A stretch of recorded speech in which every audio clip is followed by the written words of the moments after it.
Play of the Day video. We are back. It's Saturday, October 12th. I'm Ian Cameron, joined by Adam Boothe, and we are ready to hopefully to keep, knock on wood, keep this nice run going that we've had with our NHL Plays of the Day. A big Saturday card, lots to choose from, Adam. I'm sure Saturday NHL cards excite you as much as they do me. Lots Always. of games, lots of opportunities. Looking forward to the Saturday card, I'm sure. Absolutely. And I got a tip from my brother this week. I've got the really patchy facial hair going, but he's like, well, until you have another losing day, you can't shave it off. So we're doing the playoff hockey mantra here, and we'll see when the next one is. Maybe it's today. My girlfriend can't stand it, but we're rolling right now in the season, and we'll just keep it going. All right, absolutely. So as in case you are watching this for the first time, you weren't with us on Tuesday and Thursday, we're doing these videos 3 days a week, Tuesdays, Thursdays, and Saturdays, which are, if you're any sort of hockey fan, you know those are the three busiest and biggest days of the week when it comes to NHL betting. You always have the most games on the schedule on those 3 days each and every week during the season, Tuesday, Thursday, Saturday. We are not breaking down the entire card top to bottom. All it is Adam with his top play for this particular day and me with my top play for this particular day. So that's basically the way this video works. And we thank you for tuning in. Again, as we mentioned off the top, 2-0 for Adam, 2-0 for me, 4-0 all together with the play of the day recommendation since we started doing these videos on Tuesday. Let's see if we can keep this undefeated run going. We're going to start with Adam. Which game and which side or total have you selected today? Yeah, so usually the way I start before entering any card is just sort of jotting down a sort of eye test of where all the price points should be and where all the totals should be. And I had this game in particular at a 6 at kind of a minus 110, 1.9 odds. And it's a 5.5. The game I'm talking about is the LA Kings hosting the Nashville Predators. Now, this one stuck out to me. It was glaring, actually, because we haven't seen – sorry, I've got some road traffic going by there. We haven't seen – right outside your place. Yeah. I'm not living on a racetrack or anything. We have seen so many goals in these teams opening 3-4 games. I have really no idea why the total set at 5.5. And more, the model agrees that we should be seeing 6-7 here easy tonight. So my play of the day is the Predators Kings over 5.5. I took it at 117. Just a couple hours ago. Looking at the board, you can still get it pretty much everywhere for between 115 and minus 120 at every major book. And I would take that. The Kings are letting, I mean, obviously they got drubbed against Vancouver the other day on a back-to-back. That doesn't depict what I think will be their average defensive standard, but Quick and even backup Campbell have been letting absolutely everything in. Campbell's averaging 3 goals against, an 89 save percentage. I mean, he did get the one win against Calgary, but it was far from convincing for portions of it. On Nashville's end, they're winning games, but we've seen them allow 3 goals in several, and they're putting up decent offensive numbers as well, averaging 4.75 goals per game. I think that the Kings are potentially a live dog here tonight at home, at their home opener. I didn't like the sides in this game. I could see them getting a few here against Nashville, although I do think the Preds are going to do the lion's share of goal production. Do I think it'll be a blowout? No, I don't. But the fact that the number's 5.5, in my opinion, is a steal. And it's a straightforward play for me. The games are all going 6, 7, 10 goals in the case of one game.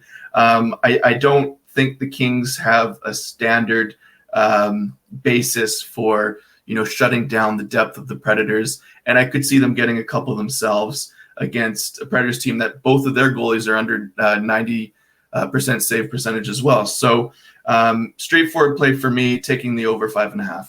I fully agree. That was definitely on the short list for me for potential play of the day, and it's already a bet I've made for this card, so I fully agree with Oh, that. great. I was on Nashville, Washington over the total the other night. That one was a Yeah. 6-5 game, back and forth.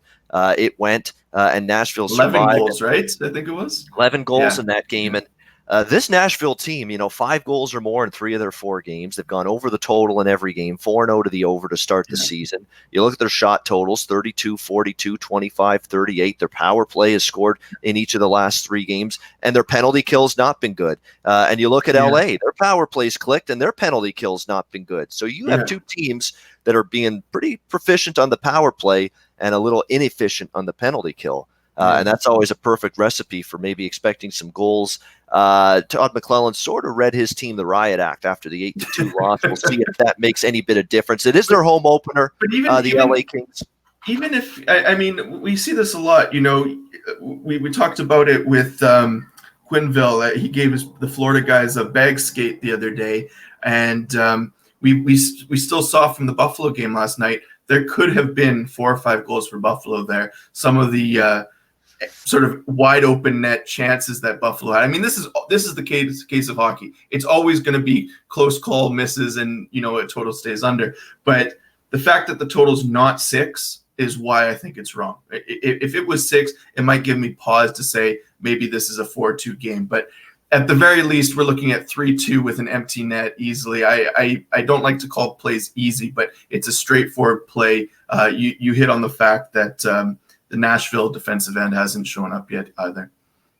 Yeah, absolutely. Like I say, I really like that play. Like that was number 2 or number 3 probably for me today, right behind the play that I did end up choosing for so what are you on, play man? of the day. So I like that one a lot. I'm gonna, this has been working for me, except for one game I think involving this Winnipeg Jets team, and we're basically going to stick to it here with this depleted defense, with what's still a very electrifying, potent offense. We're going over the total with Winnipeg and Chicago tonight in the Windy City.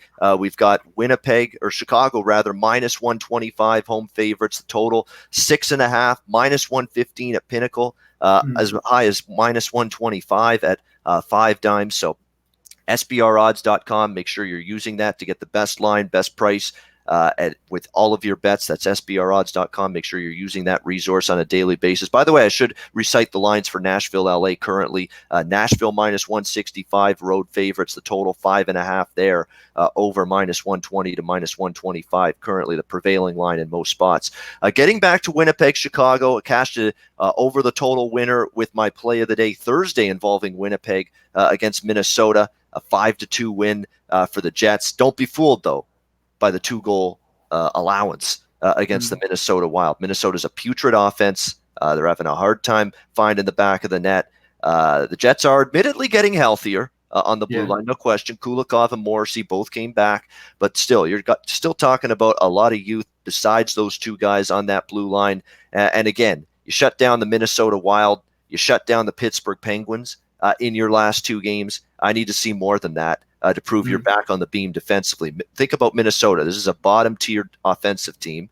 Think about Pittsburgh. They haven't put the puck in the net in 2 straight games since the Malkin and Bukestad injuries. So you're looking at 2 teams that really, if Winnipeg's going to bear down and show you something on the defensive side of the puck, it's going to be against opposition like that are having a hard time offensively right now. That's not Chicago. Chicago's finding the back of that. Chicago's problem, just like it was last year when they were an over machine under Jeremy Colleton, they can't keep the puck out of their own net. It's been a struggle once again for them to do that. You look at the San Jose Sharks the other night. They explode offensively when they had really not done much of anything in terms of goal scoring prior to that performance. I think Winnipeg will be much tougher to shut down, especially going on the road now against the Chicago team. I think Chicago will be able to find the back of the net. But as I've said about Winnipeg, as much as their defense is depleted, a lot of youth, a lot of inexperience has not impacted their offense. You've still got a very potent team. You've still got a bunch of game breakers: Blake Wheeler, Mark Scheifele, Patrick Laine, Kyle Connor, Nikolai Ehlers, all the usual suspects on this Winnipeg Jets team that is very, very loaded up front in terms of firepower and the ability to get on the score sheet. And they're going to be a handful for Chicago. Now, Chicago likely, I don't think it's been confirmed yet, but they are hinting at giving Robin Lehner his first start. I was just going to ask you that. I was wondering when he would get that shot. We are. And you know what? At this point, because Crawford kind of struggled the first two games, he might be a better option. I don't think he's a better option the first game, though. This is a guy that hasn't played much. This is going to be his first regular season start in Chicago.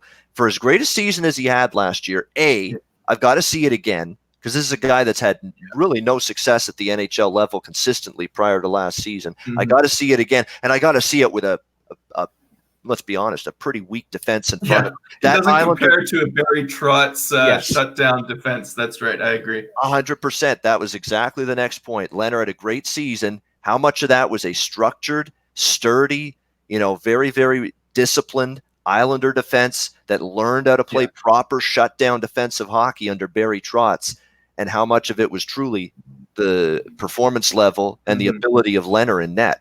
This is the season we're going to find out what Robin Lehner's all about, because you're not playing behind the Islander defense anymore. You're playing against a much weaker blue line team that coughs up the puck a lot more in front of you. The penalty kill's been lousy so far for Chicago, and it's his first start of the season.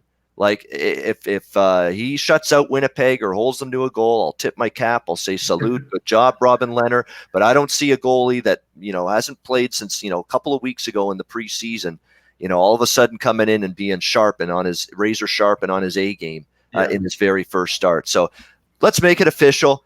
Give me Winnipeg, Chicago over 6. -115 is the best price out there at Pinnacle. -125 at 5 Dimes Chris. I'm okay with it at that price as well. I think getting to 7 is not asking too much with the Jets and the Blackhawks. And if you look back to last year, Winnipeg and Chicago head-to-head, one high-scoring game after another. So give me the Jets and the Blackhawks to go over 6.5 for my play of the day. Great. Yeah, no, I agree with it. I mean, if I was to play it, I haven't got to that game yet on the card. If I was to play the total, I would be taking the over. Certainly don't want to take the under. I not this early on, not from what we've seen from Chicago. I'm not convinced about the Jets back end either. I would say it's more likely to go the way of the Sharks game the other day than to go the way of the Winnipeg Penguins game. So I do agree and would be leaning that way as well, Ian. Yeah, exactly. So again, I think Lehner's going to be a starting goalie tonight for Chicago. I'm pretty sure that Colton's going to give him that first start tonight. This is a play regardless. I just want to stress that this is a play regardless of who the goalies are. And to be honest with you, most of these plays are always regardless of who the goalies are. It's going to have to be something extremely odd and rare for me to say, I'm not all of a sudden betting that side, or I'm all of a sudden not betting that total because there's been a goalie change. Yeah, there's very few goalies in this league that can't equal their starting netminder. I mean, we talked about Carey Price Kincaid the other day, but again, Kincaid led the Devils 2 seasons ago to the playoffs. I mean, most goalies are capable of having excellent performances on any given night. Over the long term of an entire season, you can see drastic differences in the numbers, but it's more often than not dependent on the level of play in front of them.